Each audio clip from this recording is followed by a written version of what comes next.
My YouTube family, welcome back to my channel ವೇಕನ್ tarot with Nikhita. ಇವತ್ತಿನ topic ಅಂದರೆ next 48 hours taro, ನಿಮ್ಮ ವ್ಯಕ್ತಿಯ ಭಾವನೆಗಳೇನಿರ್ತಾವೆ ನೆಕ್ಸ್ಟ್ 48 ಅವರ್ಸ್ ಅಂತಂದು ನೋಡೋಣ ಅಂತ. ಓಕೆ, ಯೂಟ್ಯೂಬಿಗೆ ಹೋಗ್ರಿ, Nikhita tarot reading awaken tarot ಅಂತ ಹುಡುಕ್ರಿ, ಅಲ್ಲಿ ನಿನ್ನೆಲ್ಲ ರೀಡಿಂಗ್ ಸಿಗ್ತಾವೆ. This is all signs reading, all signs tarot, collective tarot, timeless tarot and relationship tarot. Okay, so ಇಲ್ಲೇ ಇಕಿಗಾಯ್ ಮತ್ತು ಆಟೋಮಿಕ್ ಹ್ಯಾಬಿಟ್ಸ್ ಬುಕ್ಸ್ನ ಓದ್ರಿ ಅಂತ ಮತ್ತೆ ಹೇಳ್ತಾನೆ. So let us start the reading. Next 48 hours ನಿಮ್ಮ ವ್ಯಕ್ತಿಯ ಭಾವನೆಗಳು ಏನದಾವ ಅಂತ ನೋಡೋದಂತ. ಯಾವ ವ್ಯಕ್ತಿನ ನೀವು ಯೋಚನೆ ಮಾಡಿ ರೀಡಿಂಗ್ ನೋಡ್ತಿದ್ದೀರಿ ಆ ವ್ಯಕ್ತಿದ 3 ಸಲ ನೀವು ಹೆಸರು ಹೇಳ್ಕೊಳ್ರಿ.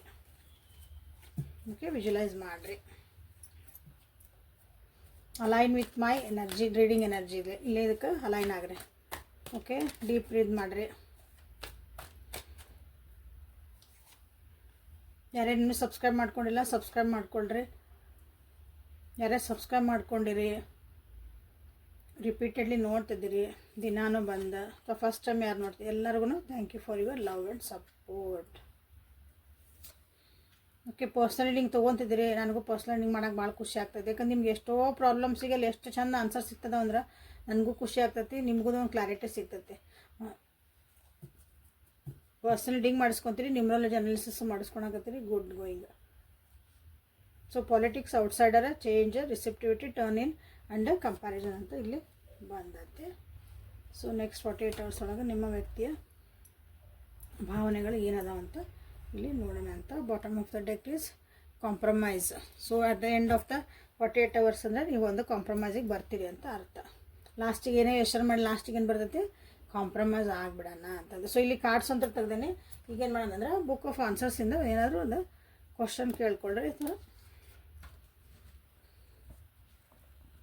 ಪ್ರಶ್ನೆಗೆ ಉತ್ತರ ಏನು ಬರ್ತೈತಿ ನೋಡೋಣ. ನಿಮ್ದೊಂದು ಸಿಚುವೇಶನ್ ಏನಿದ್ರೆ ನನಗೆ ಏನಿದು ತಿಳಿಯಾಕತ್ತಿಲ್ಲ, ದಾರಿ ಗೊತ್ತಾಗಕತ್ತಿಲ್ಲ, ನಾ ಏನು ಮಾಡಲಿ ಇದಕ್ಕಂತ ಅಂಥವಿದ್ರೂ ನೀವು ಎಂಥ ಕ್ಲಿಷ್ಟಕರ ಅಂತ ಹೇಳ್ತೇವಲ್ಲ ಅಂಥ ಕ್ವಶನ್ಸನ್ನು ಕೇಳ್ಕೊಬೋದು, ನಿಮಗೆ ಇಲ್ಲೇ ಆನ್ಸರ್ ಸಿಗ್ತೈತಿ. ಸೊ ನೋಡೋಣ ಅಂತ. It is sure to make things interesting. So ನೀವೇನು ಅಂದ್ಕೊಂಡಿಲ್ಲ, ನೀವು ಅಂದ್ಕೊಂಡಿದ್ಕಿಂತ ಇಂಟ್ರೆಸ್ಟಿಂಗ್ ಆಗಿರ್ತದೆ ಅಂತ ಹೇಳ್ತದೆ. ನೀವೇನು ಯೋಚನೆ ಮಾಡ್ತಿದ್ರೆ ಅದು ಇಂಟ್ರೆಸ್ಟಿಂಗ್ ಆಗಿರ್ತದೆ. ಯಾವ ರೀತಿ ಇಂಟ್ರೆಸ್ಟ್ ಆಗಿರ್ತದೆ ನೀವೇನೇನು ಯೋಚನೆ ಮಾಡಿದ್ರೆ ನೋಡ್ಕೊಳ್ರಿ. ಇದನ್ನು ಹಿಂಗೆ ಇಟ್ಟಿರ್ತೀನಿ. ಇಲ್ಲಿ ರೀಡಿಂಗ್ ಒಳಗೆ ನಿಮ್ಗೆ ಇದಕ್ಕೆ ಕೋರ್ಲೆಟ್ ಆಗಂಗೆ ಬಂದಿರ್ತಾವೆ. ಸೊ ನೆಕ್ಸ್ಟ್ 48 ಅವರ್ಸ್ ಒಳಗೆ ಇಲ್ಲಿ ಭಾಳ ಜನರಿಗೆ ಏನಂದ್ರೆ ನೀವು ಅವ್ರ ಜೊತೆಗೆ ಏನೋ ಮುಚ್ಚಿಡ್ತದಿರಿ, ಹಿಂದೊಂದು ಮುಂದೊಂದು ತೋರಿಸ್ತದಿರಿ ಅಂತ ಅವರಿಗೆ ನಿಮ್ಮ ವ್ಯಕ್ತಿಗೆ ಅನ್ನಿಸ್ತೈತಿ. ಅವ್ರ ಜೊತೆಗೆ ನೀವು ಚೆನ್ನಾಗಿ ಮೂವ್ ಆಗಕತ್ತಿಲ್ಲ ಅಥವಾ ಅವ್ರ ಜೊತೆಗೆ ಚೆನ್ನಾಗಿ ಮಾತಾಡಕತ್ತಿಲ್ಲ. ಅವ್ರು ನಿಮಗೇನೋ ಹೇಳ್ಬೇಕಂತಾರ, ಅವ್ರೇನೋ ನಿಮಗೆ ಕೊಡ್ಬೇಕಂತಾರ. ಓಕೆ, ಒಂದು ಟೈಮ್ ಕೊಡ್ಬೇಕಂತಾರ, ಎನರ್ಜಿ ಹಾಕ್ತಾರೆ ಅದ್ರೊಳಗೆ. ಹೌದಾ, ಈ ಒಂದು ರಿಲೇಷನ್ಶಿಪ್ ಒಳಗೆ ಅದನ್ನು ನೀವು ರಿಸೀವ್ ಮಾಡ್ಕೊಳಕ್ಕೆ ತಯಾರಿಲ್ಲ ಅಂತಲೇ ಅವರಿಗೆ ಅನ್ನಿಸ್ತದೆ ನೋಡ್ರಿ. ಮೊದಲಿದ್ದ ಇಂಟೆನ್ಸಿಟಿ ಈಗ ಈ ರಿಲೇಷನ್ಶಿಪ್ ಒಳಗೆ ಭಾಳ ಕಮ್ಮಿ ಆಗೈತಿ. ಮೊದಲಿದ್ದು ಒಂದು ಆತುರತೆ ಕಾತುರತೆ ಅಂತ ಹೇಳ್ತೀವಲ್ಲ ನಾವು, ಅದು ಇಲ್ಲೇ ಕಮ್ಮಿ ಆಗ್ತಾಯಿತ್ತು. ಸೊ ಹಾಗಾಗಿ ಅವ್ರಿಗೆ ಅನಿಸುತ್ತೆ ನೀವೇನೋ ಅವ್ರನ್ನ ಮುಚ್ಚಿಡ್ತಿದ್ದೀರಿ, ಯಾರೋ ಇನ್ನೊಬ್ರು ಬಂದುಬಿಟ್ರನ, ನನಗೆ ಸುಳ್ಳು ಹೇಳ್ತಿದಾರೋ ಏನೋ ಇವರು ಅಂತಂದು ಇಲ್ಲೇ ನಿಮ್ಮ ವ್ಯಕ್ತಿಗೆ ಅನಿಸೋ ಸಾಧ್ಯತೆ ನೆಕ್ಸ್ಟ್ 48 ಅವರ್ಸ್ ಒಳಗೆ, ಅಂದ್ರೆ ನೆಕ್ಸ್ಟ್ ಮುಂದಿನ 48 ತಾಸೊಳಗಿದೆ ಅಷ್ಟೇ, ಲೈಫ್ ಟೈಮ್ ಅಲ್ಲ. ಸೊ ಹಾಗಾಗಿ ಇಲ್ಲಿ ಏನು ಮಾಡ್ತಾರಂದ್ರೆ, ಯಾಕಂದ್ರೆ ನೆಗೆಟಿವಿಟಿ ಭಾಳ ಅವ್ರನ್ನ ಕಾಡ್ತತಿ ಇಂಥ ಟೈಮ್ನಾಗ. ಯೋಚನೆಗಳು ಏನೇನೋ ಬರ್ತಾವೆ. ಕುಂತ್ರೂ ಅದೇ ಯೋಚನೆ, ಮಕ್ಕೊಂಡ್ರು ಅದನ್ನೇ ಯೋಚನೆ, ನಿಂತರೂ ಅದೇ ಯೋಚನೆ, ಯಾಕೆ ಏನು ನಡೀತೈತಿ, ಏನು ನಡಾಕತೈತಿ ಅಂದಾಗ ಅವ್ರು ಏನು ಮಾಡ್ತಾರಂದ್ರೆ ಅವಾಗ ನೆಕ್ಸ್ಟ್ 48 ಅವರ್ಸ್ ಒಳಗೆ ನಿಮ್ಮ ವ್ಯಕ್ತಿ ಏನು ಮಾಡ್ತಾರಂದ್ರೆ ಈ ರಿಲೇಷನ್ಶಿಪ್ಪಿಂದ ಸ್ವಲ್ಪ ಹೊರಗೆ ನಿಂತ ಏನು ನಡೀತದೆ ಅಂತ ಅಬ್ಸರ್ವ್ ಮಾಡೋಕ್ಕೆ ಸ್ಟಾರ್ಟ್ ಮಾಡ್ತಾರೆ. ನಿಮ್ಮ ಸೋಷಿಯಲ್ ಮೀಡಿಯಾದಾಗ ಆಗಿರ್ಬೋದು, ನೀವು ಎದುರಿಗೆ ಫಿಸಿಕಲಿ ಎದುರಿಗೆ ಕಾಣಕತ್ತಿದ್ರಿ ಅಂದ್ರೆ ನೀವೆಲ್ಲಿ ಹೋಗ್ತೀರಿ, ಏನು ಮಾಡ್ತೀರಿ, ಯಾರ ಜೊತೆ ಕುಂದಿರ್ತೀರಿ, ನೀವು ನಿಮ್ಮದು ಬಾಡಿ ಲ್ಯಾಂಗ್ವೇಜ್ ಏನೈತಿ, ಎಲ್ಲನೂ ನಿಮ್ದು ಇಲ್ಲೇ ಅಬ್ಸರ್ವ್ ಮಾಡುವಂಥ ಚಾನ್ಸಸ್ ಭಾಳ ಅದಾವೆ ನೆಕ್ಸ್ಟ್ 48 ಅವರ್ಸ್ ಒಳಗೆ ನೋಡಿರಿ.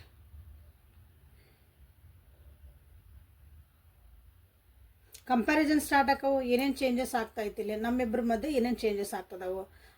ಮೊದಲು ಎಷ್ಟು ಚೆನ್ನಾಗಿದ್ವಿ ನಾವು, ಈಗ ಹೆಂಗದವಿ, ಒಂದು ಜೀವನನೇ ಬದಲಾಯಿಸುವಂಥ ಒಂದು ಚಾನ್ಸಸ್ ನಾನು ಏನಾರು ಆಗ್ಬಿಡ್ತಾನ ಅಂತ ಅನ್ನಿಸ್ತದೆ ಅವರಿಗೆ. ಸೊ ಹಳೇದನ್ನು ಈಗಿಂದೂ ಕಂಪೇರ್ ಮಾಡೋಕ್ಕೆ ಸ್ಟಾರ್ಟ್ ಮಾಡ್ತಾರೆ ನಿಮ್ಮ ವ್ಯಕ್ತಿ, ಬಟ್ ಅದನ್ನು ಹೇಳ್ಕೊಳ್ಳಲ್ಲ ಅವರು. ನಿಮಗೆ ಅನ್ನಿಸ್ಬೋದು ನೆಕ್ಸ್ಟ್ 48 ಅವರ್ಸ್ ಒಳಗೆ ನಿಮ್ಮ ವ್ಯಕ್ತಿ ನಿಮ್ಮ ಜೊತೆಗೆ ಭಾಳ ಕಮ್ಮಿ ಮಾತಾಡ್ತಿದ್ದಾರೆ. ನೀವೇನು ಹೇಳಿದ್ರೆ ಅದಕ್ಕೆ ಹ್ಞೂ ಹ್ಞೂ ಹಾಂ ಹ್ಞೂ ಇಷ್ಟ ಉತ್ತರ ಕೊಡ್ತಾರೆ. ನೀವೇನಾದರೂ ದುಡ್ಡು ಗಿಡ್ಡು ಕೇಳಿದ್ರೆ ಏನಾರು ಕೊಡುವಂಥದ್ದಿದ್ರೆ ಸ್ವಲ್ಪ ಹೋಲ್ಡ್ ಮಾಡ್ತಾರೆ, ನಿಮಗೆ ಅನ್ನಿಸ್ಬೋದು ನೋಡ್ರಿ.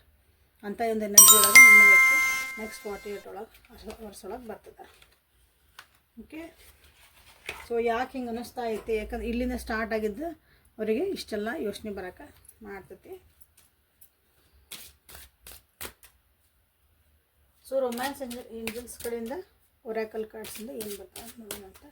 ಸೊ ಇಲ್ಲಿವರೆಗೂ ವಿಡಿಯೋ ನೋಡ್ತಿದ್ರಿ ಅಂದರೆ, ರೀಡಿಂಗ್ ನೋಡ್ತಿದ್ರಿ ಅಂದರೆ ಲೈಕ್ ಮಾಡಿ, ಶೇರ್ ಮಾಡಿ, ಸಬ್ಸ್ಕ್ರೈಬ್ ಮಾಡಿಕೊಳ್ರಿ. ಯಾರಿಗಾದ್ರೂ ಇದು ಹೆಲ್ಪ್ಫುಲ್ ಅನಿಸಿದ್ರೆ ನಿಮಗೆ ಅವರಿಗೆ ಶೇರ್ ಮಾಡಿರಿ.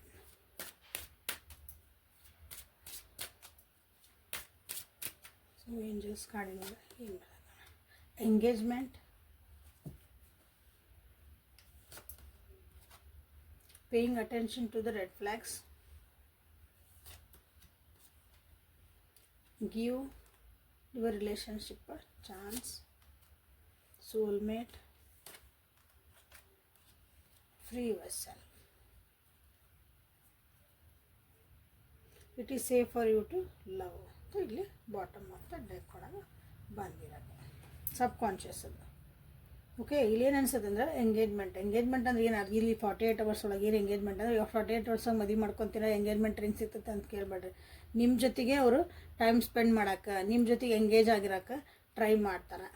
ಯಾಕೆ ಟ್ರೈ ಮಾಡ್ತಾರೆ? ನಿಮ್ಮ ಮೇಲಿನ ಪ್ರೀತಿ ವಿಶ್ವಾಸ ಅವೆಲ್ಲ ಸೈಡಿಗೆ ಇಲ್ಲಿ. ಯಾಕಂದ್ರೆ ಇಲ್ಲಿ ಅವ್ರಿಗೆ ನಿಮ್ಗೆ ಡೌಟ್ ಬಂದದಲ್ಲ, ನೀವೇನೋ ಮುಚ್ಚಿಡ್ತದಿರಿ, ನೀವೇನೋ ಹೇಳಕತ್ತಿಲ್ಲ, ಏನೋ ನಡೆದತ್ತೀರಿ, ಬ್ಯಾಕ್ ಆಫ್ ದ ಸೀನ್ ಏನೋ ನಡೆದತಿ ಅಂತ ಅನಿಸ್ದಾಗ ಅದು ಏನೈತಿ ನೋಡೋಕ್ಕಾಗಿ ನಿಮ್ಮ ಜೊತೆಗೆ ಟೈಮ್ ಸ್ಪೆಂಡ್ ಮಾಡೋಕೆ ಸ್ಟಾರ್ಟ್ ಮಾಡ್ತಾರೆ.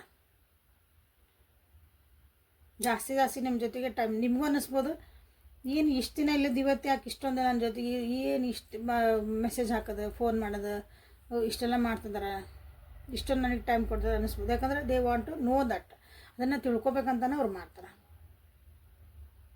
ಯಾಕಂದ್ರೆ ಅವ್ರಿಗೆ ಐತಿ ನೀವೆಲ್ಲಿ ಮತ್ತೆ ಬಿಟ್ಟು ಹೋಗಿರೋ, ನೀವೆಲ್ಲಿ ಅದು ನಾನು ಭಾಳ ಚೇಂಜ್ ಆದ ಅಂತ ಹೇಳಿದ್ನಲ್ಲ ಇದ್ರೊಳಗೆ, ನಿಮ್ಮ ರಿಲೇಷನ್ಶಿಪ್ ಒಳಗೆ ಅದು ಏನಾಯ್ತು ಅಂತ ತಿಳ್ಕೊಳಕ್ಕೋಸ್ಕರ ನಿಮಗಿಲ್ಲಿ ಸೋಲ್ಮೇಟ್ ಎನರ್ಜಿ ಐತಿ ಅಂದ್ರೆ ನಿಮ್ಗೆ ಅದನ್ನು ಸೋಲ್ಮೇಟ್ ಎನರ್ಜಿ ನಿಮಗೂ ಅನಿಸಿರ್ಬೋದು, ಅವರಿಗೂ ಅನಿಸಿರ್ಬೋದು. ಬಟ್ ಅದನ್ನು ಅವರು ಈಗ ಕ್ಲಾರಿಫೈ ಬೇಕು ಅವರಿಗೆ. ಅಥವಾ ಆಲ್ರೆಡಿ ನಿಮ್ಮ ಒಂದು ಜೀವನದೊಳಗೆ ಅಥವಾ ನಿಮ್ಮಿಬ್ಬರ ಮಧ್ಯೆ ಸ್ವಲ್ಪ ದೂರ ಬಂದಿತ್ತಂದ್ರೆ, ದೂರಾಗಿದ್ರಿ ಅಂದ್ರೆ, ಮನಸ್ಥಿತಿಗಳು ಹಾಳಾಗಿದ್ವಿ ಏನಾರ ಅಂದ್ರೆ ಅದನ್ನು ಮತ್ತೆ ವಾಪಸ್ಸು ಬ್ಯಾಕ್ ಟು ಕಂಟ್ರೋಲಿಗೆ ತೊಗೊಂಬರಕ್ಕೂ ಟ್ರೈ ಮಾಡ್ತಾರೆ ನಿಮ್ಮ ವ್ಯಕ್ತಿ. ಕಂಟ್ರೋಲ್ ತೊಗೊಂಬರಕ್ಕೆ, ಪ್ರೀತಿ ತೋರ್ಸೋಕ್ಕಲ್ಲ, ಕಂಟ್ರೋಲಿಗೆ ತೊಗೊಂಬರಕ್ಕೆ, ನಿಮ್ಮನ್ನು ಕಂಟ್ರೋಲ್ ಮಾಡೋಕ್ಕೂ ಟ್ರೈ ಮಾಡ್ತಾರೆ. ಏನಾರ ಅಂದರೆ emotionally blackmail in the sense, ಇವನ ಅಂದ್ರೆ ನಿಂಗೆ ಇಷ್ಟ ಇಲ್ಲನ, ಹಿಂಗೆ ನೀವೇನಾರ ಅಂದ್ಕೊಳ್ಳಿ, ನಾನು ಬಿಸಿ ಇದ್ದೀನಿ, ನಾನು ಟೈಮ್ ಇಲ್ಲ, ನೀವು ನಿಜಾಗ್ಲೂ ಹೇಳಿರ್ಬೋದು. ಬಟ್ ಅವ್ರಿಗೆ ಅನ್ನಿಸುತ್ತೆ ಅವಾಗ ಏನೋ ಒಂದು ಡೈಲಾಗ್ ಹೊಡಿತಾರೆ, ನೀವು ಅಯ್ಯೋ ಹಿಂಗೆ ಅನ್ನಕತ್ತಾರೆ ಅನ್ನೋದು ಇಲ್ಲ ಮತ್ತು ಅದಕ್ಕೊಂದಿನ ಹಿಂಗೆ, ಅದು ಎಮೋಷ್ನಲಿ. ಓಕೆ, ಆ ರೀತಿ ಏನೋ ಒಂದು ಚುಚ್ಚು ಮಾತಾಡ್ಬೋದು, ನಿಮಗದು ಟ್ರಿಗರ್ ಆಗ್ಬೋದು, ನೀವು ಆ ರೀತಿಯಾದಂಥ ಒಂದು ಪರಿಸ್ಥಿತಿ. ಸೊ ಸ್ವಲ್ಪ ಟ್ರಿಗರ್ ಆಗಬೇಡ್ರಿ, ಪ್ರವೋಕ್ ಆಗಬೇಡ್ರಿ. ಏನಾರ ಅಂದರೆ ಸಮಾಧಾನ ತೊಗೊಂಡು ಸ್ವಲ್ಪ ಒಂದು ಸ್ಮೈಲ್ ಮಾಡಿ ಮುಗಿಸ್ರಿ ಅಲ್ಲಿ. ಸೊ ನೆಕ್ಸ್ಟ್ 40 years ಒಳಗೆ ಹೇಳಿದ್ರಲ್ಲ, ಇಂಟ್ರೆಸ್ಟಿಂಗ್ ಆಗಿರ್ಬೋದು ಇದು ಅಂತಂದು. Things will become interesting. So ಇಂಥ ಟೈಮ್ನಾಗ ಏನು ಮಾಡಿದ್ರೆ ಟುಗೆದರ್ ಅಷ್ಟೆ. ಇಷ್ಟ ಮಾಡಿರಿ. ಯಾರ್ಯಾರು ಮಾಡ್ತಿದ್ದೀರಿ ನೋಡಿರಿ, ಏನು ಹೆಲ್ಪ್ಫುಲ್ ಆತಂತಂದು ಕಮೆಂಟ್ ಮಾಡಿರಿ. ಓಕೆ, ಲೈಕ್ ಮಾಡಿ, ಶೇರ್ ಮಾಡಿ, ಕಮೆಂಟ್ ಮಾಡಿ, ಎನರ್ಜಿ ಎಕ್ಸ್ಚೇಂಜ್ ಮಾಡಿಕೊಳ್ರಿ, ಶೇರ್ ಮಾಡಿರಿ ಯಾರಿಗೆ ಹೆಲ್ಪ್ ಆಗ್ತದೆ. ಪರ್ಸ್ನಲ್ ರೀಡಿಂಗಿಗೆ ಗೊತ್ತೆಲ್ಲರಿಗೂ ವಾಟ್ಸಪ್ಪಿಗೆ ಮೆಸೇಜ್ ಮಾಡಿಕೊಳ್ರಿ. ಸೊ ಗಾರ್ಡಿಯನ್ ಏಂಜಲ್ಸ್ ನಿಮಗೆ ಏನು ಒಂದು ಗೈಡೆನ್ಸ್. 22 ನಂಬರ್. ಹೋಪ್ ಕಳ್ಕೊಬೇಡ್ರಿ, ಫೇತ್ ಕಳ್ಕೊಬೇಡ್ರಿ. ಓಕೆ, ನಿಮ್ಮೊಳಗಿಂದ ನಿಮ್ಮ ಮೇಲೆ ನೀವೇನು ನಂಬಿಕೆ ಇಟ್ಕೊಳ್ರಿ. ನಿಮಗೆ ಯಾಕೆ ಅಲ್ಲಿ ಹೇಳಿದೆ, ಇಲ್ಲಿ ಟ್ರಿಗರ್ ಬರ್ತದೆ ನಿಮ್ಗಲ್ಲಿ, ನೀವು ಸಿಟ್ಟು ಬರಂಗೆ, ಬೇಜಾರಾಗಂಗೆ, ಅಳಂಗೆ, ಏನೋ ಒಂದು ಆಗಂಗೆ ನಿಮ್ಗೊಂದು ಬರ್ತದವ ಇಲ್ಲಿ. ಅವಾಗೇನಂದ್ರೆ ನಿಮ್ಮ ಮೇಲೆ ನೀವು ಹೋಪ್ಸ್ ಕಳ್ಕೊಬೇಡ್ರಿ. ನಿಮ್ಮ ಮೇಲೆ ನಿಮ್ಗೆ ಕ್ವಶನ್ ಬರ್ಬೋದು, ಅಯ್ಯೋ ನಾನು ಇಷ್ಟು ಕೆಟ್ಟದನ, ನಾನು ನಿಜವಾಗ್ಲೂ ಹಿಂಗೆ ಅದನ, ನಿಮಗೊಂದು ಕ್ವಶನ್ ಮಾರ್ಕ್ ಹಂಗೆ ಬರಂಗೆ ನಿಮ್ಮ ಮೇಲೆ ನೀವು ಹೋಪ್ ಕಳ್ಕೊಬೇಡ್ರಿ ಅಂತ ಬರುತ್ತೆ. ಆಪ್ಟಿಮಿಸಮ್, ಏನೇ ಬಂದರೂ ಅದರೊಳಗಿಂದ ಒಂದು ಚಲೋದು ಹುಡುಕ ಸ್ಟಾರ್ಟ್ ಮಾಡಿರಿ, ಒಳ್ಳೇದು ಹುಡುಕ್ರಿ. ಅದ್ರಾಗಿಂದ ಇದು ಹಿಂಗೆ ಅಂದ್ರಲ್ಲ ಇವರು, ನಾ ಇದರಿಂದ ಏನು ಒಳ್ಳೇದು ಮಾಡ್ಕೊಳ್ಳಿ, ಹಿಂಗೆ ಹುಡುಕ್ರಿ. ಅವಾಗ ನಿಮ್ಗೆ ಟ್ರಿಗರ್ ಆಗಲ್ಲ. ಅಗೇನ್ ಟ್ರಸ್ಟ್, ಇಲ್ಲಿ ಹೋಪ್ ಬಂತು, ಇಲ್ಲೇ ಟ್ರಸ್ಟ್ ಬಂತು. ನಂಬಿಕೆ ಇಟ್ಕೊಳ್ರಿ ನಿಮ್ಮ ಮೇಲೆ ನೀವು ಫಸ್ಟು, ಯೂನಿವರ್ಸ್ ಮೇಲೆ ಮತ್ತು ನಿಮ್ಮ ಮೇಲೆ ನೀವು ನಂಬಿಕೆ ಇಟ್ಕೊಳ್ರಿ. 22, 46 ಆ್ಯಂಡ್ 29 ಅಬಂಡೆಂಟ್ ಮೈಂಡ್ಸೆಟ್ ಇಟ್ಕೊಳ್ರಿ. ಏನೇ ಬರಲಿ ಎತ್ತೆ ಬರಲಿ ನನ್ನ ಜೀವನಕ್ಕೆ ಭಾಳ ಒಳ್ಳೆಯದು, ಪ್ರಾಸ್ಪರಿಟಿ ಬರ್ತಾಯಿತ್ತು ಇಷ್ಟ. I attract abundance and prosperity. 55 self worth. This is very important. 55 number ಏನೈತಲ್ಲ 9 55 ಇದನ್ನು 55 ನಂಬರ್ನ ನೀವು ಇಲ್ಲೇ ಕ್ಲೇಮ್ ಮಾಡ್ಕೋಬೋದು. ಇಷ್ಟೊಳಗಿಂದ 50 ನಂಬರ್. ಸೆಲ್ಫ್ ವರ್ತ್ ಗೊತ್ತಿಲ್ಲ ಅಂದರೆ ಭಾಳ ಕಷ್ಟ. ನಿಮಗೆ ಗೊತ್ತಿರಬೇಕು, ನೀವು ನಿಮ್ಮ ವ್ಯಾಲ್ಯೂ ಏನಂತ ಗೊತ್ತಿರಬೇಕು ನಿಮಗೆ ಫಸ್ಟ್ ಆಫ್ ಆಲ್. ಅಗೇನ್ ಇಲ್ಲಿ ಬಂದು ನೋಡ್ರಿ, ಸೆಲ್ಫ್ ಸೋಲ್ ಅಲೈನ್ಮೆಂಟ್ ಅಂತ ಬಂದೈತೆ. ನಿಮ್ಮ ಹೈಯರ್ ಸೆಲ್ಫ್ ಜೊತೆಗೆ ನೀವು ಅಲೈನ್ ಆಗೋಕ್ಕೆ ಪ್ರಾಕ್ಟೀಸ್ ಮಾಡಿರಿ, ಅದ್ರ ಜೊತೆಗೆ ಇರೋದು ಕಲೀರಿ. ಸೊ 55 ಅಂತ ಕ್ಲೇಮ್ ಮಾಡಿರಿ. ಟುಗೆದರ್ ಅಂತಿರಿ ಇದನ್ನು. ಓಕೆ, ಸೊ ಇಷ್ಟು ಹೇಳಿ ಇವತ್ತಿನ ರೀಡಿಂಗನ್ನು ಮುಗಿಸೋಣ ಅಂತ. Thank you for being with me. Awaken tarot with Nikhita. This is the daily Kannada tarot reading. ಮತ್ತು ನಾಳೆ ಹೊಸದ ರೀಡಿಂಗ್ ಜೊತೆಗೆ ನಿಮ್ಮ ಜೊತೆಗೆ ಬೆಟ್ಟಕ್ಕನೆ. ಅಲ್ಲಿವರೆಗೂ take care of yourself and be happy always. Thank you so much. Thank you. Like, share and subscribe.